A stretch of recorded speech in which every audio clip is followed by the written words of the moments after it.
السلام عليكم ورحمة الله وبركاته. ومركلي برنامج كان قصة كومن وأنا كوسو قانون قصون يريرو كومن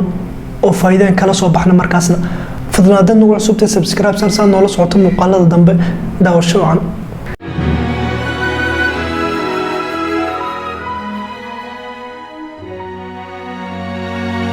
قصيدنا ما توحنا لا ده نلوش وكديد دبات بدلنا وضعته تتكقارو حانة شراء دباتنا الصومرة. كديد كنولاد وكلا دونان كراسة دمشة لبد والد وكلا أما حالة عافماد أما سو كلا دقاللان كسوة جهدا يقار كلو بدل حالة نولاد أدق بنان كسومرتا لبا ميدون بكودن بيسا أما إنو قف كسكتشي صدو قعمان سسارتو وهولي سكودو الفولان كديبنا نولش كواد كاتور وربدلنا دالسو أما إنو نولش قرار كده واجهو وإنتو رح حالة كواد كان دونتو لكن إنت دنبو وحول بيس بدلي دونان قصيدنا ما توحن كقالنا كريستيانو رونالدو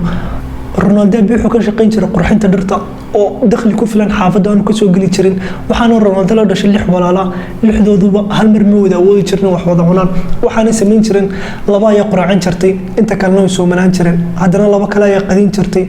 inta kalena waxa ma cuni jirin sidaas ay u qaybsan jireen cuntada Ronaldo isagoo yar ayuu mar abiyi ku dhahay abo xaymaan doonta maalan dad taajirina noqono guri weyn deganaano wax walbana haysano oo faraxsanaano abiyi marka wuxuu ugu jawaabay abo taas way fogtahay وانا adagtahay Ronaldo laakiin way ka goonadii la yaraantiisa inuu ka baxo marun xaaladan dhaqaale xaafadooda haysata waxaanu hadalka abiyi ku meel ku qortay Ronaldo maruu ka sheekeynay wuxuu dhahay maanta wax walba oo markaa ku haaminay waan haystaa oo guri hadii noqoto lacag hadii ahaato taajirnimada ahaato laakiin aabahay ma haysto abiyi soo yar u dhintay mar hore waxaan u soconaa maahan diintiisa iyo wuxuu aaminsan yahay soo kale shaqadiisa ku bada cagta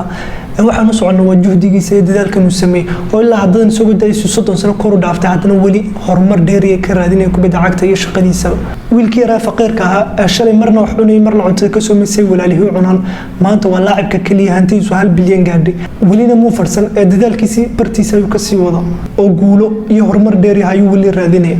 haddaba haddii nolosha wax kugu cuslaadan waa labadan korka ku soo sheegnay midun inaad iska farsato oo gacmaha saarato warwarka iyo hawluhuna kugu sii bataan ama inaad mas'uuliyadda saarto mushkiladan ku haysatan isku dayid inaad wax ka qabato ilaahayna tala saarato waana ka bixi doontaa insha Allah qisadana labaad waxa ku saabsan tahay caadiska laacibkan xaggan idinka muuqda Riyad Mahrez oo 6 sano u dambeeyay dadaalkiisu aad u muuqday horumarkiisu Mahrez qisadiisu waa qisa cajiiba abiyo wuxuu aan jiray laacib laakiin ma ahayn laacib caan oo la wada yaqaan waxaan mar walba jeclaan wiilkiisa Riyad Mahrez oo xirfadiisu markaas sareysay uu ka dhigay laacib weyn maadaama xirfadiisu sareysay hadii uu wax yar dadaal ku daro Mahrez inuu laacib weyn noqonayo ayuu abiyo arkay abiyo markii hore wuxuu ku noolaa dalka Algeria laakiin xaalad dhaqaale soo wajahday wuxuu wareegay dhankaasi Paris Faransiiska waxaanu degay xaafad faqiirin oo ku caana dilka iyo tuugnimada xagaas aanu Riyad Mahrez ku dhashay kuna koray waxaanu qaatay dhalashadiisa Faransiiska ahayd soo kale wuxuu qaatay kamuu tagin dhalashadiisa Algerianka ah Riyad markay da'diisu kortay 10 sano gaadhay abiyo wuxuu bilaabay inuu kaxeeyo una soo bandhigo kooxaha inay qaataan oo ciyaarsiya hamigiisu weyn wuxuu ahaa inuu Riyad Mahrez ka dhigo laacib weyn oo la wada yaqaan abiyo wuxuu geeyay markii horeysay kooxda Marseille lagu magacaabay Faransiiska ka dhisan kooxna Mahrez markay aragtay xirfadiisa kubadeed ka heshay laakiin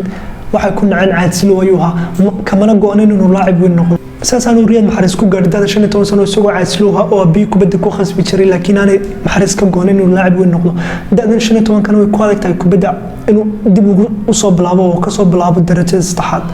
أبينا مركي دم وكده على محرز سدو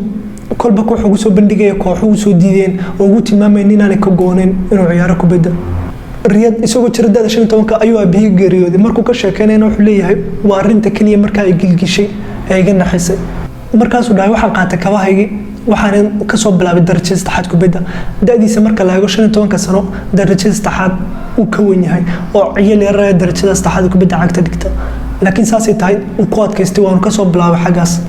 kooxii hore markii hore ku tilmaamay caadslooga markii wadiin maxaa ka soo bedelay shan sudi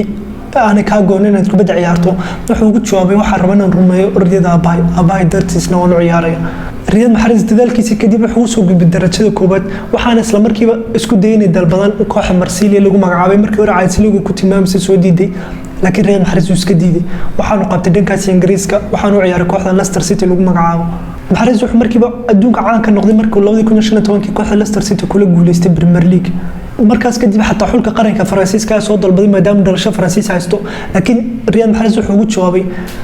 waxaan ugu jawaabay waan jeclahay Faransiiska laakiin soo kala asalkayga ma loobi karo Algeria meesha hooyaday abahay ku dhasheen haddaba qisadan waxaan kala bixi karnaa oo faa'iido ah ha sugin inta wax kugu dhacay sayd caadis uga baxdo Riyad Mahrez oo narkan sidoo caadis ugu ahaa dhimashada abihi ay hurdada ka kacaysay marka ha sugin inuu wax ku soo wajahan ka saar doono caadiska ha sugin waqti ku haboon saad uga baxdo caadiska sababtoo wax la dhaw waqti ku haboon ma jiro caadisku waxa bini'aadamka ka dhiga waxa dhintay isagoo nool in qofku soo gacanta ay kariya aanu awoodin haddana inuu taago badankana waxa dhow laga qoomameeyo waxyaabo nabi maxamed sallallahu alayhi wasallam ilaahay ka magan gali jiray waxa kamid ahaa caadiska iyo kasalka muuqaalkana maanta aan kaga hadlayna qiso kooban intaas ay nuugu yahay waxa rajaynaa inaad ka faa'iiday fadlan haddaad nagu cusubtahay subscribe sar sina share gare wasalaamu calaykum